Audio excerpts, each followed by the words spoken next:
prison as a punishment, also to protect us and the public, and then hopefully deter them from committing crime again. But that's not always the case. In fact, South Carolina's Attorney General is sounding the alarm about organized crime happening inside state-run prisons. A state grand jury report released today shows multiple convictions and charges against South Carolina inmates who were already behind bars.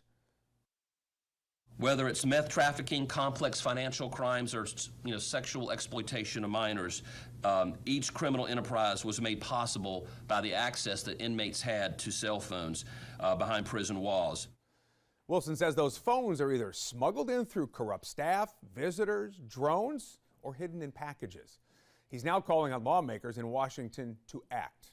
Right now, federal prisons have access to technology that allows law enforcement just to cut off cell service inside. And Wilson says because of regulations imposed by the Federal Communications Commission, state prisons are not allowed to use that technology.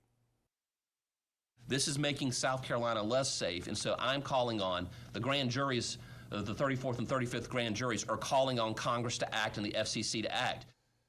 Now, South Carolina state-run prisons do have technology to try to stop this. It's a managed access system that detects phones and cuts them off as necessary. But Wilson and other officials say that's not as easy, not as foolproof, and it takes some time.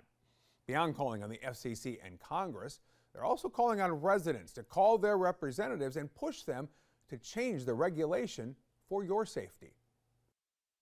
It ultimately occurred to us that we could no longer in good conscience send dangerous criminals to prison and tell the community that we had protected them when they were able to continue to run their criminal organizations as much as they ever did on the inside of prisons as they were on the outside.